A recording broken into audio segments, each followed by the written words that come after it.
ఏమనుకున్నావు? నేను ఎవరనుకున్నావే నువ్వు? నీ బిడ్డగాడు ఇటువంటి వాడు అంత పరాక్రమంతుడా, అంత పరాక్రమంతుడా, నాపై పరాక్రమంతుడా వాడు లక్ష్మి.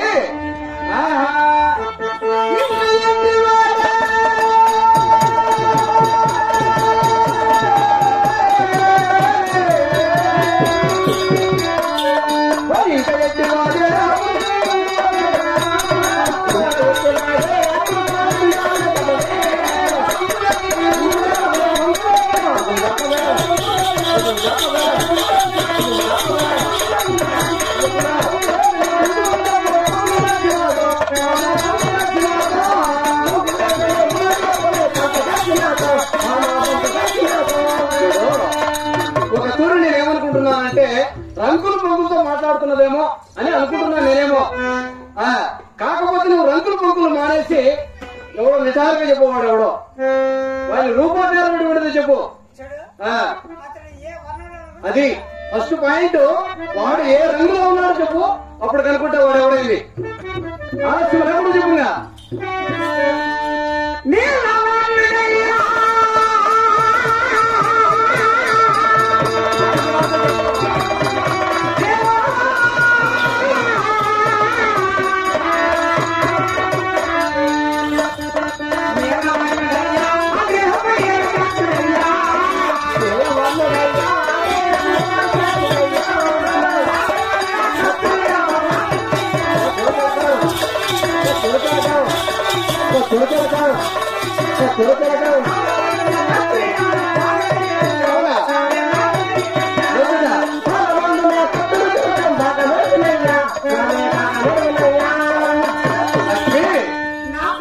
నీకున్న విడగానికి అంటే ఆకాశం రంగు కలిగిన వాడు, నీలవర్ణ దేహం కలిగిన వాడు నీ బిడ్డగాడు. కస్తూరి నామం ఉన్నది. తల తల తల తల మెరుస్తూ ఉంటాయా? నీకున్న బిడ్డగాడు. ఓహో దొరక ఒక తూరు అనుకుంటే మనమేదో కూడా అనిపిస్తున్నది. కాకపోతే మన మాట మనకెందుకు చెప్తుంది అని మళ్ళా ఒక ఆలోచన వస్తున్నది. లక్ష్మి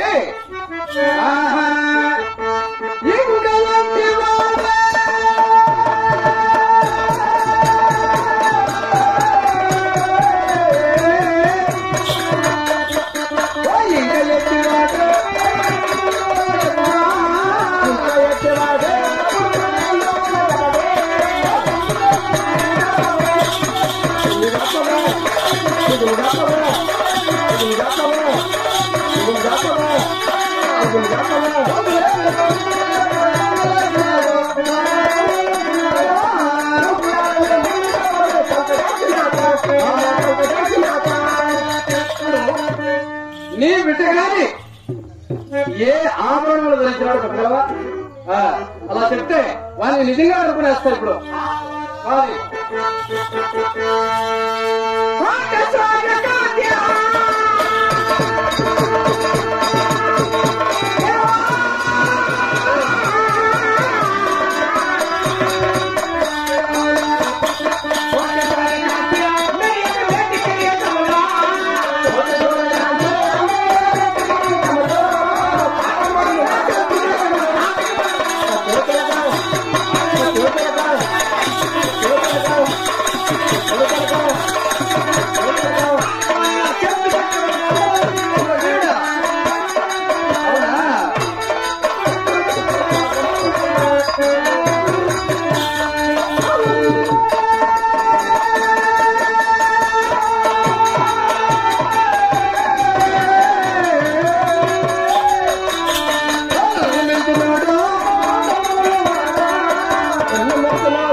నీ బిడ్డగాడు ఎక్కడున్నా కూడా వెతికి నా చెంకు చక్రములతో వాని తల 1000 ముక్కలు ముక్కలుగా చేస్తాను.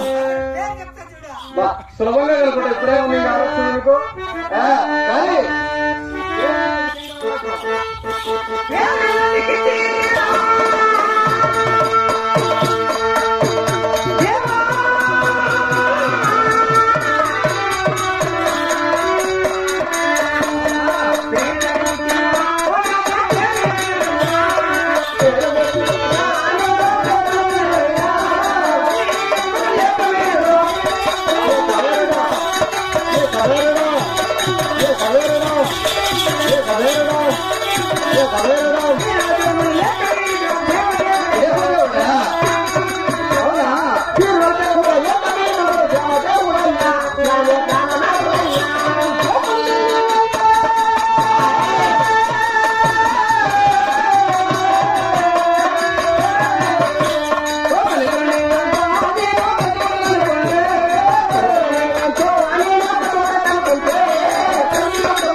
ఈ 3 లోకములు ఎతికినా కూడా నాతో కలిసి యుద్ధం చేసే మగవాడు లేడు. నువ్వు ఎన్నన్నా చెప్పుకో, ఇబ్బంది లేదు. కానీ నువ్వు చాలా మంచిదాన్ని అనుకున్నా. ఇక్కడున్న భక్తులకు అందరికీ చెప్పినా నా భార్య చాలా పవిత్రమైందని. ఇప్పుడు ఎవడో ఉన్నారంటే కదా ఇంతవరకు కూడా. ఇక్కడున్న భక్తులందరూ కూడా ఉన్నారు, నువ్వు చెప్పిన వాడు ఉన్నారు, నాకెవడో ఉన్నాడు అని ఇంతమందికి వినపడేటట్లు. ఇప్పుడు నిరూపించు, నీ ప్రతివత ధర్మాన్ని నిరూపించు. ఇక్కడ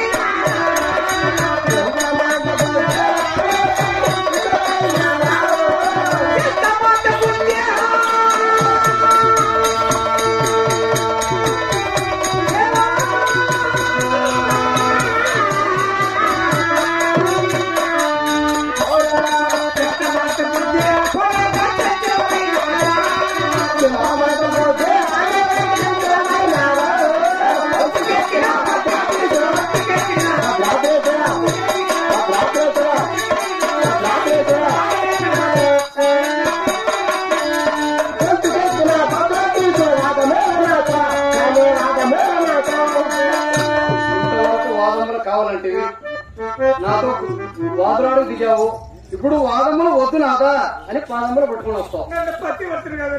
అదే మరి నిరూపించమని చెప్పాను కదా. అవులే అవులే ఈ ఆలోచన అంతే కదా లక్ష్మి. ఏమంత తిరిగిన మూర్తిని కాదు, కానీ నా ప్రతిరూపం నాకే చెప్తూ వస్తున్నావు, కానీ వేరే వాళ్ళ ప్రతిరూపం చెప్పలా నాకు. కాబట్టి ఇంకెలాగైనా పంపుతుందో పంపదో అంతే కదా. అవునవును, నా భర్త వేడుకోకుండా సాధించేయాలా అని నువ్వు మురుగు పెట్టే మాట్లాడావు, కానీ నేనేం అనుకోలే. ఇంతవరకు కూడా నీ మీద నాకు అనుమానం కూడా రాలే. ఎందుకంటే నువ్వు చెప్పిన మాట సమాధానం చెప్పాను అంతవరకే. కానీ ఇప్పుడు కూడా నీ మనసులో ఏదో ఉంది, ఇంకా మనసులో సందేహం దాచిపెట్టుకోండు. అదే చూడు, అటువంటి కారణాన్ని మనసులో పెట్టుకోకుండా మర్యాదగా గౌరవంగా ఏదో ఉండి చెప్పేయి, తర్వాత మాట్లాడతా. చెప్పేయి.